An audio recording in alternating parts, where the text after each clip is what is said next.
on je otirač, ali život sam po sebi je integralna borba. Nema joj kraja. Od prvog dana rođenja do smrti dobivamo jedan drugi poklon. A to je dio vječnosti. To je dio ovih mladih ljudi koji su poginuli na Vukovaru, Dubrovniku. To je dio onoga što mi svi nosimo u duši. To je dio i naših Hrvata u Bosni i Hercegovini. To je dio 3 miliona iseljene Hrvatske. I to je dio 483.000 iseljenih Hrvata i slobodne Hrvatske. Pa si vi postavite pitanje kako god hoćete. To je naša realnost. Ali smo tu. Kao i naši preci. Kao i naši prijatelji. Volite slobodu. Nema većeg dara. Nema većeg dara. Vjera i sloboda su ključ egzistencije svake osobe, obitelji i svakog naroda. Živilo hrvatsko-francusko prijateljstvo. Merci, madame.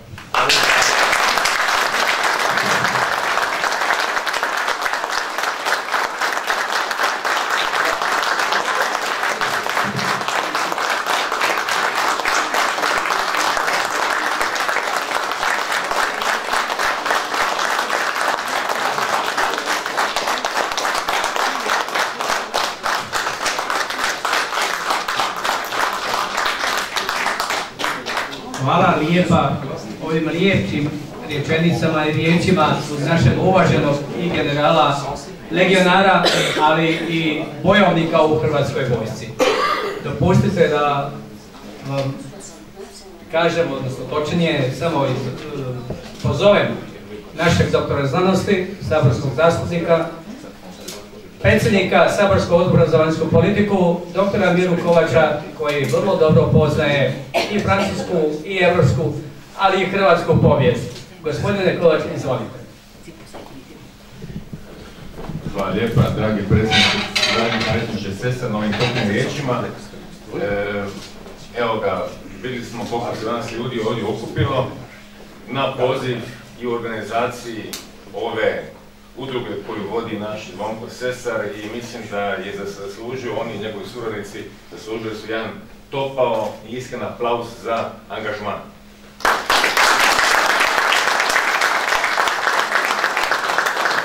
Znači, došao mu je moj prijatelj, brat ministar Tom Medved, došla je njegova državna tajnica, došao je izaslanik predsjednika vlade, moj prijatelj, dok sam još bio mlad i živio u Francuskoj, Zvonimir Frka Petešić, predsjednik ureda predsjednika vlade, došao je moj prijatelj Ante Deus, savjetnik predsjednice Republike i nadal sve došla je posebna gošća, gospođa Fournier i njezin sin Paul, je to u spomen na sina i brata Žona Mišela Nikolja. Ja neću puno govoriti zato što imali smo 3 jako lijepa izlaganja. Ja sam i rekao gospodinu Sesaru, nema smisla da sad puno govorim, da ne bude dosadno, čekamo sad ovaj završni i temeljni čin današnjega susreta s vama ove tribine, ali ću reći nekoliko stvari o hrvatsko-francuskim odnosima i tu na tragu onoga o čemu je govorio naš uvaženi general Rossi. Prva teza koja je vrlo važna, a to je da se mi, Hrvati i Francuzi, nismo puno poznavali u prošlosti. Posebno je stereotip, bili posebno u hrvatskoj politici u tome prijateljstvu Francuza sa Srbima, i tome se ne treba čuditi. I zašto? Jer Hrvati nisu bili narod koji ima svoju državu. Znači, mi nismo mogli kreirati međudržavne odnose. Imali smo slučaje poput i naših Šljivarića, i generala Rose, generala Gotovine i drugih naših ljudi. Međutim, to nisu bili međudržavni odnosi. Mi smo bili subjekt u Austriji, u Austro-Ugarskoj. Mi smo bili drugorazredan narod u Austro-Ugarskoj. Mi nismo kreirali povijest kao temeljni narod. To treba razumjeti. Mi nismo imali diplomate, istaknuti. Meni je napoj pričao Vlanicani, pokojni, da je san bio njegovog oca biti austrijski diplomat. Ne veleposlanik, diplomat. To nije postigao, onda je se raspala Austro-Ugarska i stvorena je Kraljevina Srba, Hrvata i Slovenaca. Bilo je hrvatskih časnika u toj Austriji, Austro-Ugarskoj, ali mi nismo bili prvorazredan narod. Prvorazredan narod su bili Njemci, kasnije Mađari u Austro-Ugarskoj, mi smo bili drugorazredan narod, ali smo ipak imali jedini, osim Mađara, jedan pakt, jedan sporazum, nagodbu unutar Austro-Ugarske, tu nisu imali ni Česi, ni drugi narodi, i Rumuni, i Slovaci, i drugi narodi, mi smo primali. Osim Mađara, Mađari sa Austrijancima, mi sa Mađarima. I sad ću nešto reći kako se svijet promijenja, kako se promijenja situacija Hrvata i Hrvatske. Prije 100 godina je bio završen Prvi svjetski rat. Francuska vojska došla u Zagreb, nakon operacije oslobađanja Srbije i drugih područja na Balkanu. Francuska vojska došla u Zagreb, imala ovdje svoj obavještajni punkt.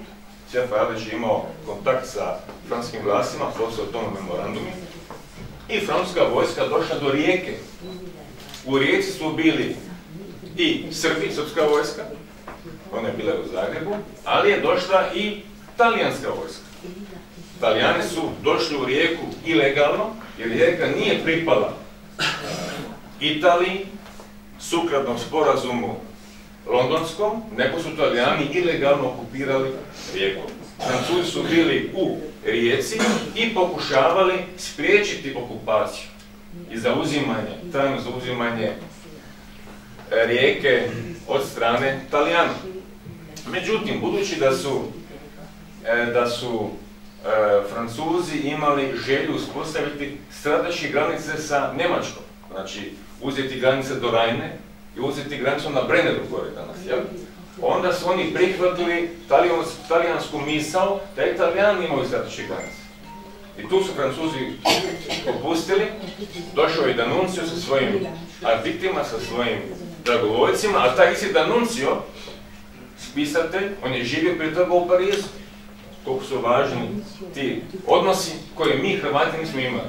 I francuska vojska odlazi iz Rijeke i kasnije Rijeka pripada, nakon što je bilo kratko vrijeme i slobodna država, kako se zvala, kasnije pripada Italiji. Znači, Rijeka je ilegalno okupirana i kasnije pripojena Talijanskoj republici. To je bilo prije 100 godina.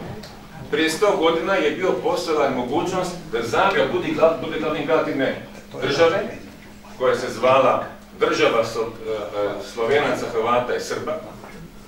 Međutim, gospodin predsjednik vlade Srbije je to uspio spriječiti, jer je poznavao ministra vanjskih poslova Francuske Pichona, otputovao iz Ženeve nakon pregovora 18. godine u 11. mjesecu u Pariz i rekao ono što je dogovoreno u Ženevi, čak i njegova vlada dogovorila. To nije točno, to ja ne priznajem, od toga nema ništa. To su opet ti odnosi koje mi Hrvati nismo imali. Mi Hrvati to nismo imali i prije 100 godina je ono što je rekao gospodin Tajani bila realnost. Dijelovi Dalmacije, Istra, bili su pod Talijanima. To je bilo prije 100 godina. Danas, 100 godina poslije toga, imamo svoju državu, imamo svoj državni aparat, imamo svoju hrvatsku vojsku koja je oslobodila samostalno okupirana hrvatska područja, imamo svoju službu vanjskih poslova koja razvija odnose, pa tako i sa Francuzima. Bez dogovora između Njemaca i Francuza ne bi bilo opće priznanja Hrvatske 1992. godine.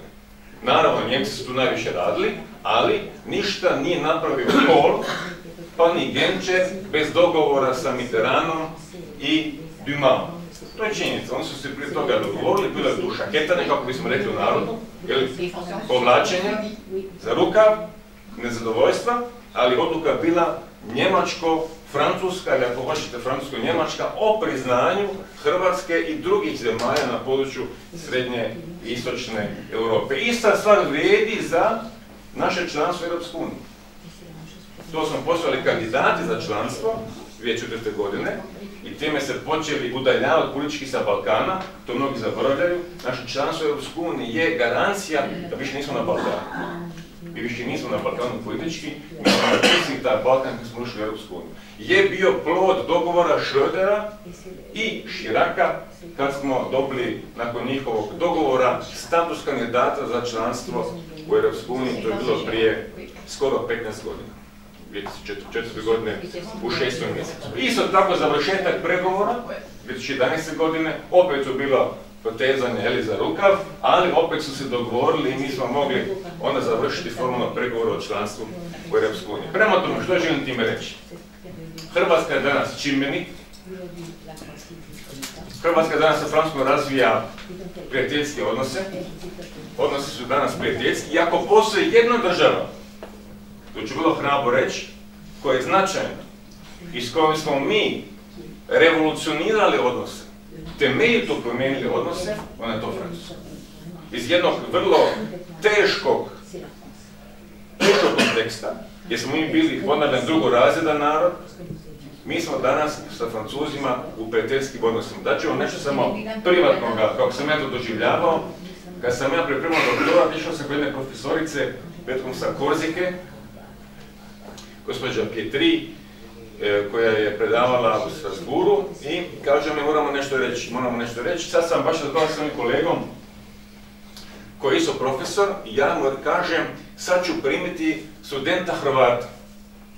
A on odgovara spontano, molim Hrvata primate, pa oni su ubili našeg ministra unutarnjih poslova Bartua.